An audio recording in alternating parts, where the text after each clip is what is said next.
हरे कृष्णा। तो आप सबका स्वागत है आज की सुबह की कक्षा में।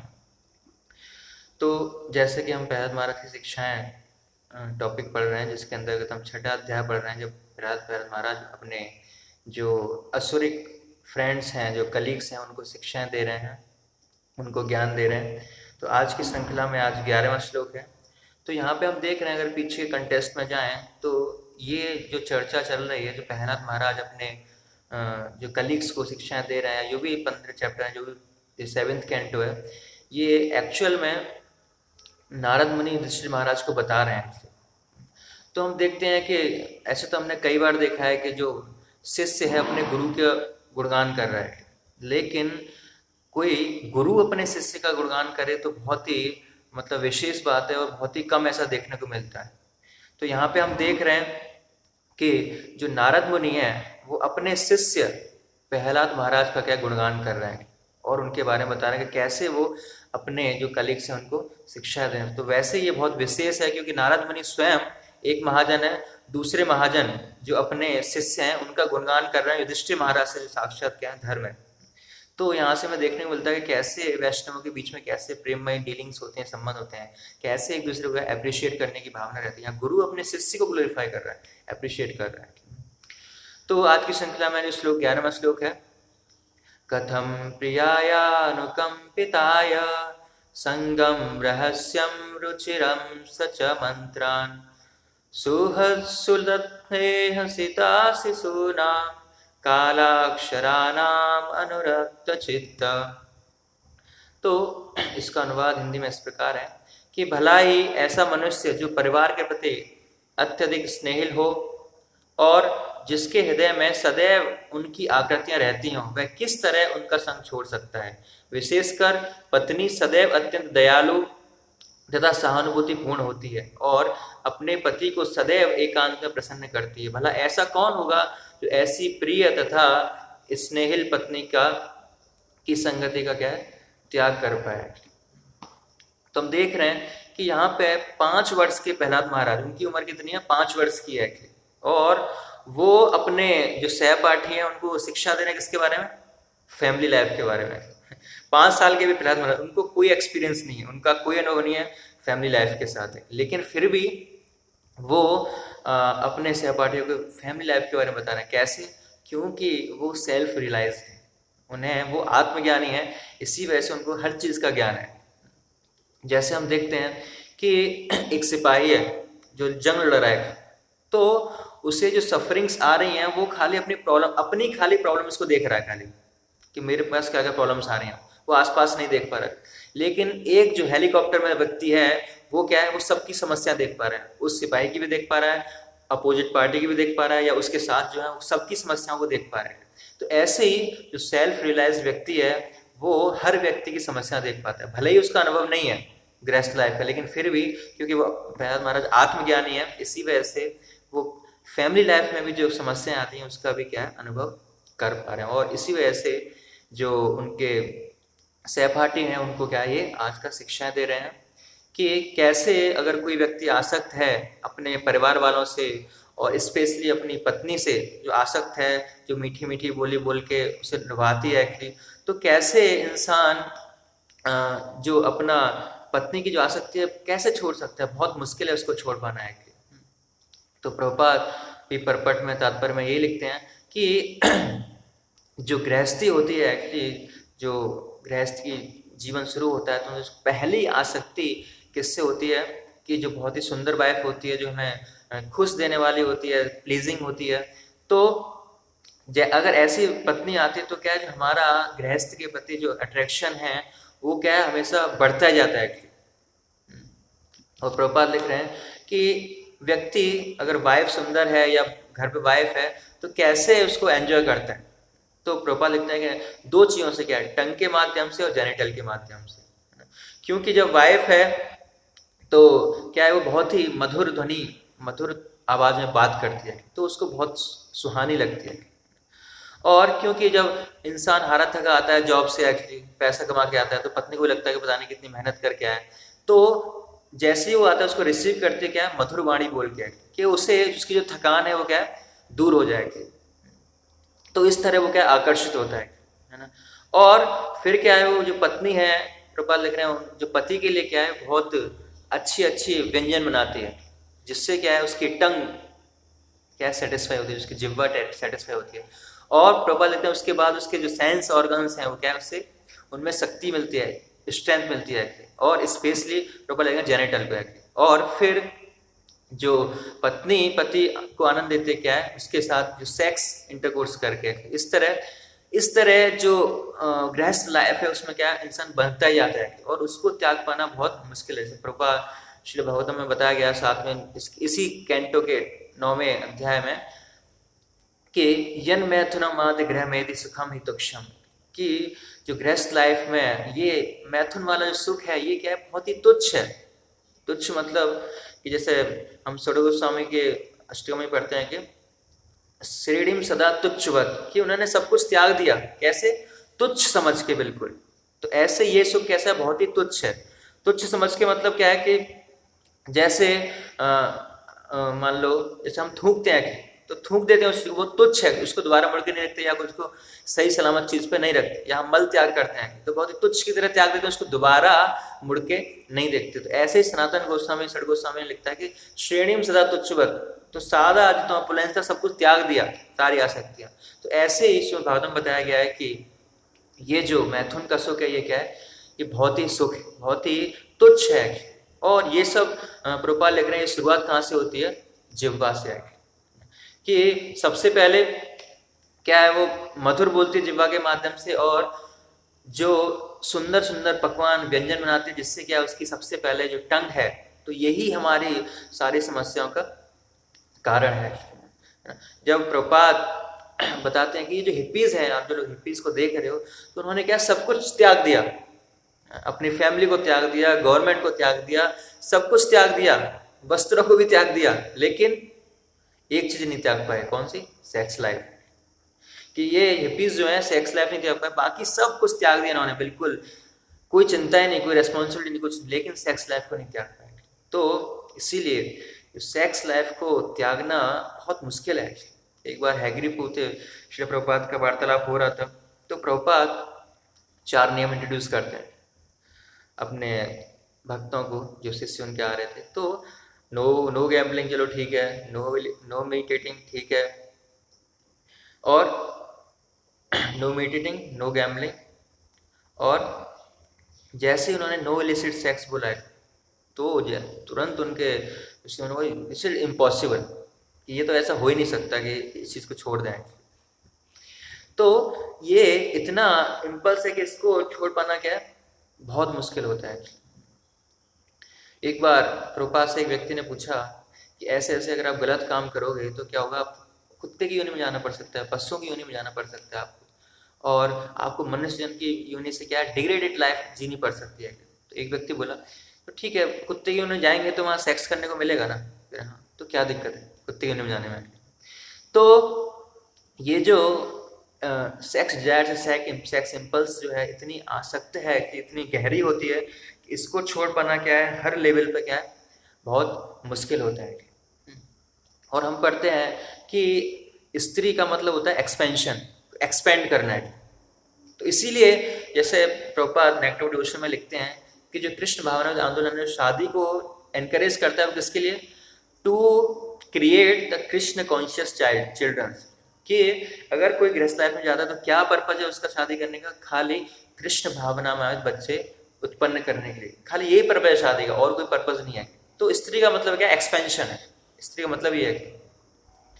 तो हमने जैसे पिछले चैप्टर में पढ़ा था कि मनुष्य का पूरा जीवन क्या है, 20 वर्ष बचपन में चले जाते हैं, लास्ट के 20 वर्ष बुढ़ापे में चले जाते हैं, 50 वर्ष सोने में चले जाते हैं, बचे 10 साल।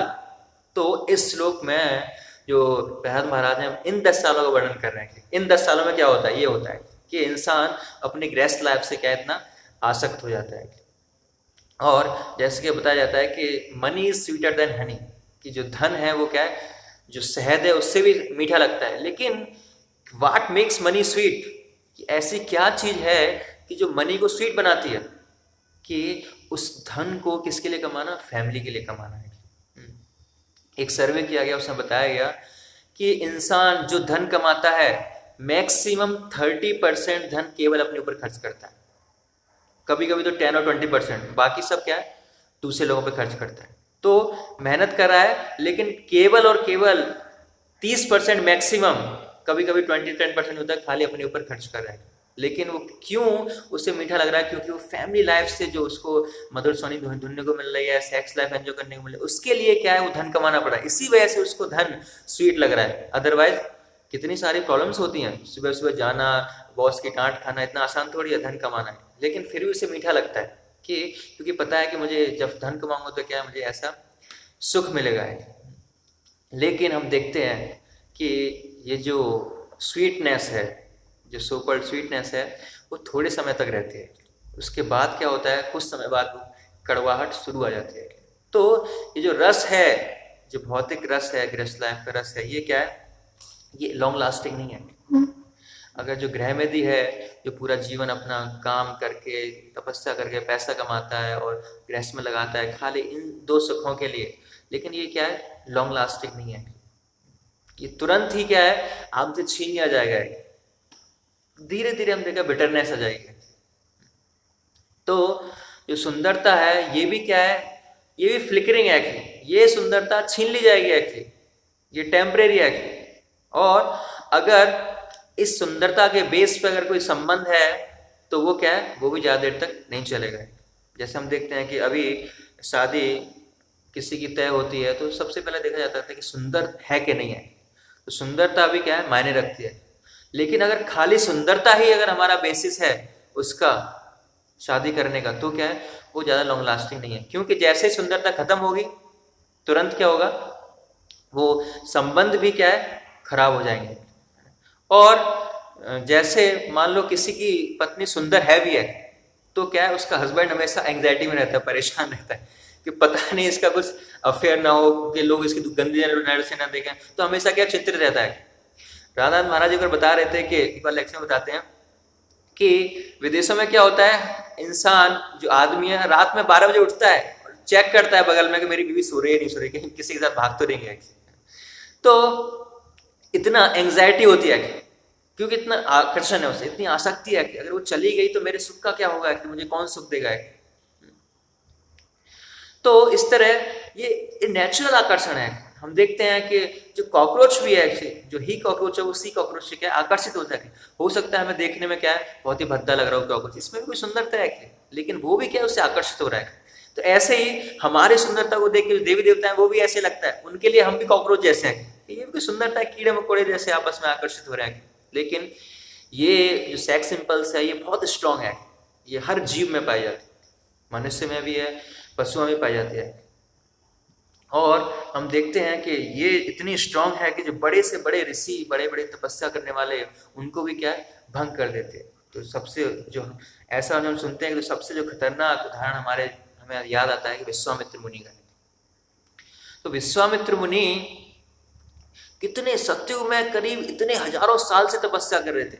ऐसा नहीं वो एक दिन तपस्या में बैठे थे, इतने हजारों साल से क्या कंटिन्यूअसली क्या तपस्या कर रहे थे। उन्होंने भूख पे भी निद्राहार विजितो, जैसे सड़को समय था निद्राहार विजितो, तो उन्होंने क्या है, जो भूख नींद सब पे क्या है, विजय प्राप्त कर ली थी विश्वामित्र मुनि ने, और बिल्कुल अपने इंद्रियों को कंट्रोल कर लिया था, बिल्कुल फोकस, न खाने की चिंता, न पीने की, न कुछ नहीं, आसपास कौन देख रहा है कोई चिंता नहीं है, कि निमग्न होकर भगवान की तपस्या कर रहे हैं, बिल्कुल एक चित्त होकर है।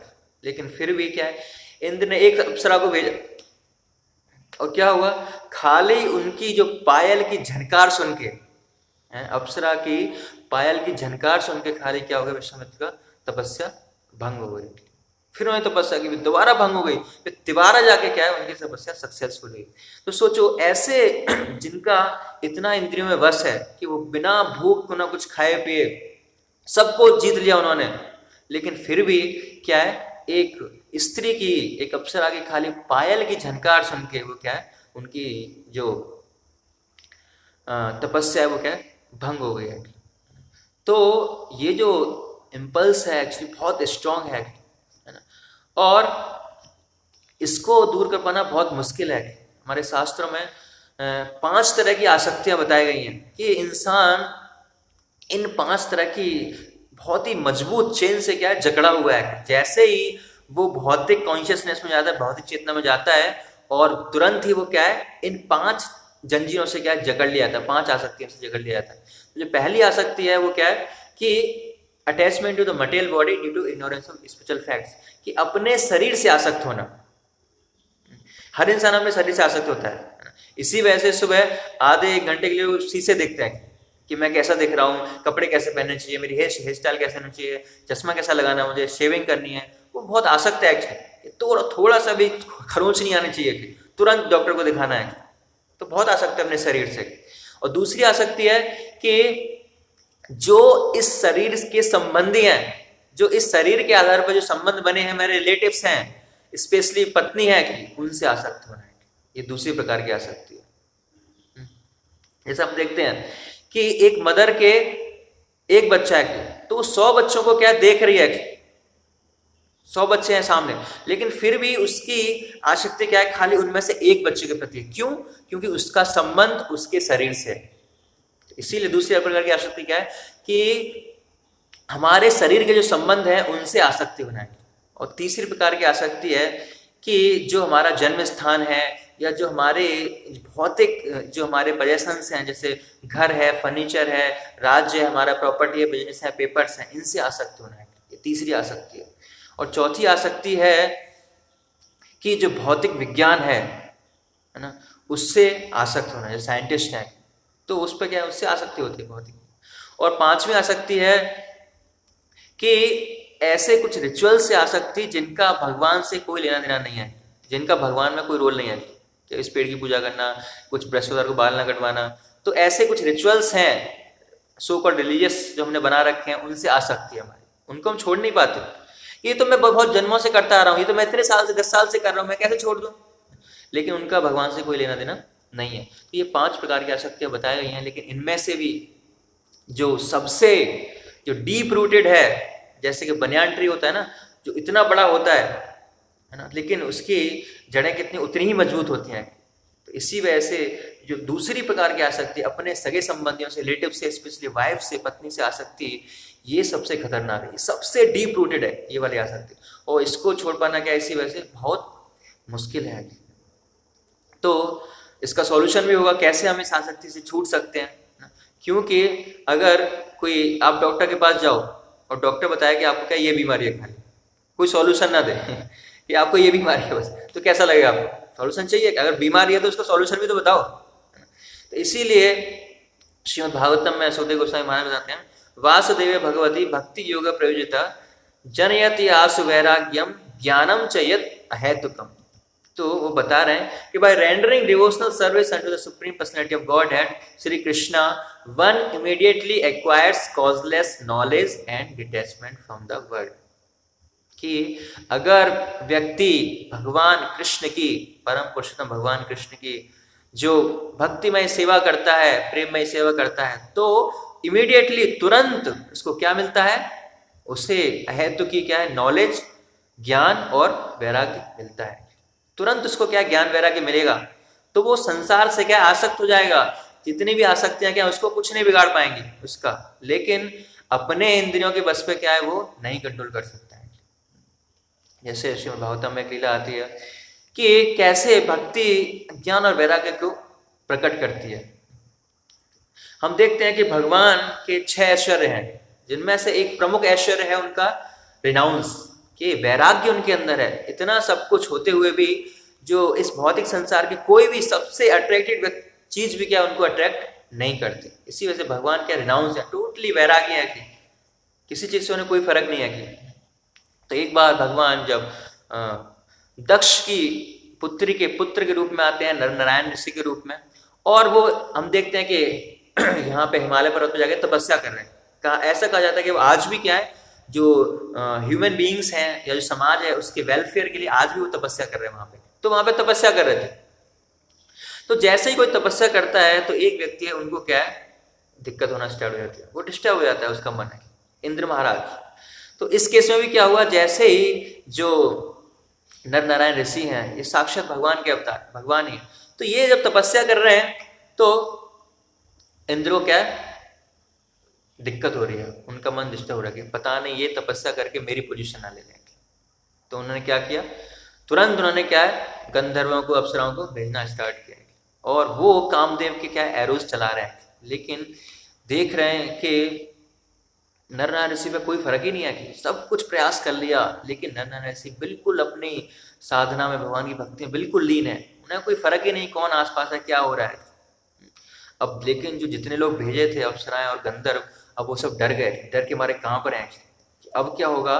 क्योंकि हम देखते हैं कि अगर ऐसा कोई साधु होता है तो वो क्या है, गुस्से में क्या है, श्राप देता है तो अब हमें श्राप मिल रहा है, अब तैयार हो जाए। लेकिन भगवान आके खोलते हैं और देख के मुस्कुराते हैं सब कि इतना सबने प्रयास किया लेकिन फिर भी कुछ नहीं कर पाए। तो भगवान यहाँ पे क्या है, वैराग्य प्रदर्शित कर रहे हैं। तो भगवान ने क्या किया, भगवान ने श्राप नहीं दिया, उन्हें क्या कि मैं आपको क्या एक उपहार दूंगा। तो जैसे ही उन्होंने ये शब्द बोले कि मैं आपको उपहार दूंगा, तो सभी गंधर्व और इतनी अप्सराएं थी वो समझ गए कि ये साक्षात भगवान है और कोई नहीं है, क्योंकि भगवान के अंदर इतना वैराग्य हो सकता है। तो यू मस्ट बी गॉड। और जब उन्होंने भगवान समझा तो फिर क्या है, उनसे प्रार्थनाएं ऑफर करने लगे कि आप क्या भ्रमित से, बिल्कुल भ्रम से दूर हो एक्चुअली, और आपके जो भक्त हैं वो भी क्या है, इनसे दूर है। तो भगवान सेटिस्फाई हुए और फिर भगवान ने उनको गिफ्ट के रूप में क्या दिया, उर्वशी। उर्वशी नामक जो अप्सरा है उनको दिया, और फिर जो गंधर्व इत्यादि हैं वो अप्सरा को लेके इंद्र को ले गए, तो इंद्र बहुत प्रसन्न हुए उसको देख के। तो ये भक्ति योग है। तो प्रभुपाद कहते हैं लेक्चर में कि अगर हम इस भक्ति योगा के सिद्धांत को फॉलो करेंगे तो क्या होगा, जो डिटैचमेंट है, जो अनासक्ति है, वो ऑटोमेटिकली आएगी। हमें सेपरेटली इसके लिए कोई प्रयास नहीं करना पड़ेगा, बाय डिफॉल्ट वो आएगी ही आएगी। और इसी विद्या को सिखाने के लिए क्या चैतन्य महाप्रभु इस धराधाम पे प्रकट होते हैं आज से 5 साल पहले। क्या सिखाने, वैराग्य विद्या निज भक्ति योगम शिक्षार्थक एकम पुरुष पुराना श्री कृष्ण चैतन्य शरीरधारी कृपा बुद्धिर्यस्तम अहम प्रपद्ये। कि मैं ऐसे भगवान श्री कृष्ण का क्या है, शरण ग्रहण करता हूं, जो चैतन्य महाप्रभु के रूप में प्रकट हुए हैं। क्या, जो सही ज्ञान है, रियल नॉलेज है, उसको सिखाने के लिए। और उनकी जो भक्ति है वो क्या करेगी, वो जितना भी हमारा इस भौतिक संसार से आसक्ति है उससे क्या हम डिटैच नहीं पाएंगे। तो वो इसी वजह से क्या है, यहाँ पे जो दिव्य कृपा है उसको देने के लिए क्या प्रकट हुए हैं। तो इसलिए मैं उनके चरणों में क्या सरेंडर, उनके चरणों में सरेंडर या शरण ग्रहण करता हूँ। तो हम देखते हैं कि चैतन्य महाप्रभु यही वैराग्य विद्या निज भक्ति योग, कि वैराग्य की विद्या सिखाने के लिए हम आए हैं। और प्रभुपाद लिखते हैं कि ये जो कृष्ण कॉन्शियस मूवमेंट है, ये भी क्या चैतन्य महाप्रभु ने शुरुआत किया था। और इसी वजह से इस्कॉन के माध्यम से भी, इस्कॉन का भी पर्पस क्या है कि कैसे हम भी अनासक्त बने, कैसे इस भौतिक जो जीवन है उससे क्या हम डिटैच हो पाए। तो ये भी इसी वजह से बनाया गया। और चैतन्य महाप्रभु के उदाहरण से हम देखते हैं, ये तो श्लोक बताया, लेकिन कैसे हमें पता पड़ेगा चैतन्य महाप्रभु ज्ञान और वैराग्य सिखाने आए हैं। तो हम देखते हैं कि एक तरफ तो क्या है, वो ज्ञान दे रहे हैं, रूप गोस्वामी को ज्ञान दे रहे हैं, सनातन गोस्वामी को ज्ञान दे रहे हैं, सारों भट्टाचार्य से ज्ञान दे रहे हैं, प्रकाशानंद सरस्वती को ज्ञान दे रहे हैं, रामानंद राय को ज्ञान दे रहे हैं, तो ज्ञान दे रहे हैं। और दूसरी तरफ हम देखते हैं कि अपने स्वयं के उदाहरण से दिखा रहे हैं कि कैसे अनासक्त रहना है, कैसे वैराग्य सिखाना है। उन्होंने 24 वर्ष की अवस्था में संन्यास लिया, जब उनकी पत्नी की आयु कितनी थी, मात्र 16 साल थी। और इतनी सुंदर पत्नी थी, इतना मतलब इतना मात्र प्रेम करने वाली, इतना हृदय कोमल माता थी आखिरी, इतना सब कुछ था। उनकी भक्ति भी अच्छी चल रही थी, ऐसा भी नहीं था कि भक्ति भी नहीं चल रही उनकी, घर में सब कुछ फेवरेबल था। लेकिन उसके बावजूद भी वो क्या है, चैतन्य महाप्रभु ने संन्यास लिया।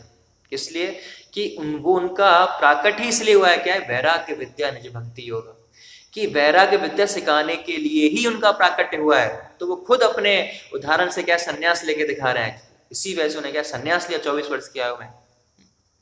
24 वर्ष की आयु में हम सोच भी नहीं सकते हैं। तो क्या है कि हमें वैराग्य का जीवन क्या है, बिताना ही पड़ेगा।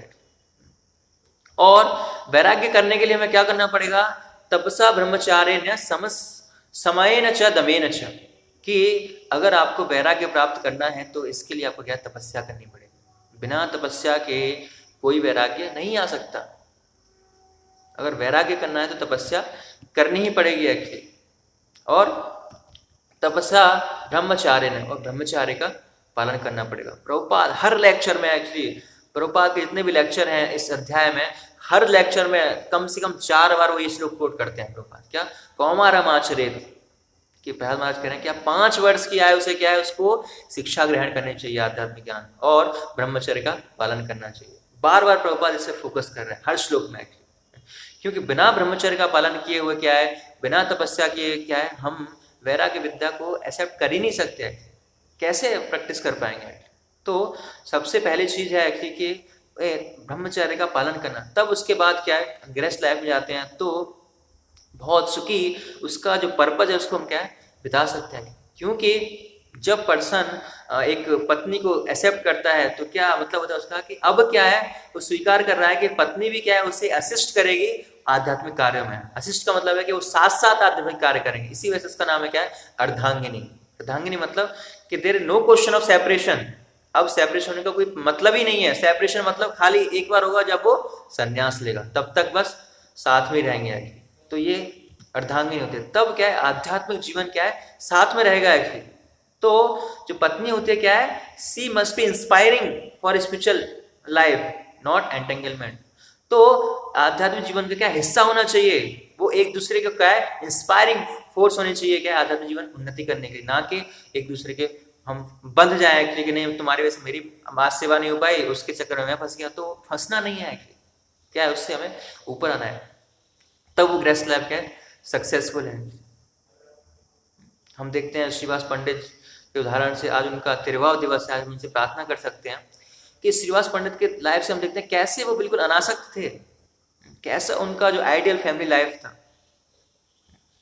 एक बार जब चैतन्य महाप्रभु संकीर्तन कर रहे थे श्रीवास आंगन में, तो क्या हुआ कि पीछे उनके क्या है श्रीवास के पुत्र की मृत्यु हो गई और जो उनकी पत्नियां क्या वो रोने लगी। तो श्रीवास वहां पे गए, उन्होंने कहा कि रो मत, चैतन्य महाप्रभु क्या संकीर्तन कर रहे हैं कि उनके संकीर्तन में बाधा आएगी, आप इतने रो रहे हो, आप क्या है रो मत, शांत हो जाओ।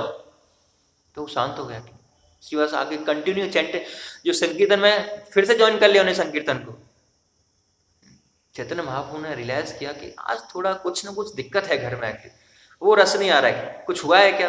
चैतन्य महाप्रभु अंदर जाके देखते हैं क्या है श्रीवास के पुत्र की मृत्यु हो गई थी। सोचो इस कंडीशन में भी क्या है जो श्रीवास पंडित है क्या है महाप्रभु की सेवा को क्या है बाधा आएगी।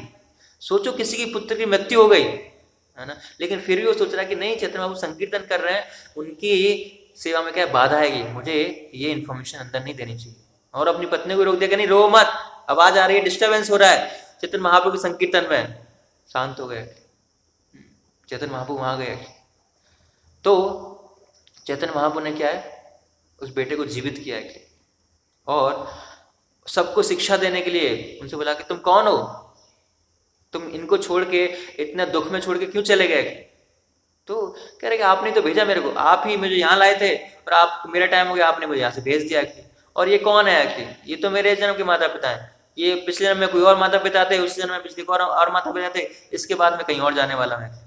तो ये शिक्षा देने के लिए क्या उनको जीवित किया। तब उनको रियलाइज हुआ हाँ ये तो खाली आसक्ति है, ये जो संबंध है खाली ये क्या है, ये तो इसी जन्म के संबंध है। पिछले जन्म में हमारे और वाइफ थी और पेरेंट्स थे और सब कुछ थे, इस जन्म में ये है, अगले जन्म में कोई और होगा, ये तो टेम्परेरी है। तो इनसे आसक्त नहीं होना है कि ये तो खाली ये संबंध जितने भी फैसिलिटी सुविधाएं हमें किस लिए दी गई हैं कि हम इन सुविधाओं का उपयोग कर पाए अपने आध्यात्मिक जीवन को बढ़ाने के लिए। केवल ये इसीलिए सुविधाएं दी गई हैं कि ना कि इन सुविधाओं को हमें भोग करना है, इन सुविधाओं को हमें भगवान की सेवा में लगाना है। तब हम क्या है इन सुविधाओं से अनासक्त रह सकते हैं। अगर आसक्त हो जाएंगे तो क्या है ये सबसे बड़ा हमारे लिए एंटेंगलमेंट बन जाएगा। हम देखते हैं राम लक्ष्मण जब सीता की चोरी होती है, सीता को सर्च करते हैं एक्चुअली, तो एक जगह क्या सीता की कुछ ज्वेलरी मिलती है और राम पूछते हैं लक्ष्मण से क्या ये आपको पता है कि सीता की ज्वेलरी है। तो राम कहते हैं नहीं मुझे नहीं पता है, मैंने तो आज तक सीता के चरण से ऊपर देखा ही नहीं है ना। ये वैदिक कल्चर है, ये वैदिक संस्कृति है। तो हम देख सकते हैं कि आज हम जो वैदिक संस्कृति उससे कितना दूर है, बिल्कुल 180 डिग्री अपोजिट है, अपोजिट डायरेक्शन में, बिल्कुल तालमेल नहीं है। तभी क्या है, तभी इतनी सारी समस्याएं, इतनी आसक्ति हैं, इतनी मिजरीज हैं, तो रहेंगी आखिर, टेम्परेरी है। हमें लगता है सुख है, एक सुख की वजह से क्या हजारों बीमारी लगती हैं, हजारे टेंशन होती हैं। तो हमें क्या है, चैतन्य महाप्रभु यहाँ पे सिखाने आए, इनका सॉल्यूशन क्या है, कैसे अनासक्त हो सकते हैं, कि वैराग्य विद्या ने भक्ति योग, कि भक्ति योग का पालन करके क्या होगा, वैराग्य और विद्या, ये दोनों चीज, ज्ञान और वैराग्य दोनों चीज आपके अंदर आएंगे। ज्ञान आएगा तो पता पड़ेगा मुझे क्या करना है क्या नहीं करना है, और वैराग्य, आपके अंदर वैराग्य अनासक्ति की भावना आएगी, जैसे ही हम भक्ति योग का पालन करते हैं। ऐसे हमारे शास्त्रों में ऐसे बहुत सारे एग्जाम्पल्स हैं, जो भक्त हैं, अनासक्त हैं। अर्जुन है एग्जाम्पल, जो अपने ही रिलेटिव्स का क्या है, मारने के लिए तैयार हो जाते हैं एक्चुअली भगवान की प्रसन्नता के लिए। जैसे ही भगवद गीता का संदेश देते हैं, अर्जुन क्या है, हाँ मैं युद्ध करूंगा अपने रिलेटिव्स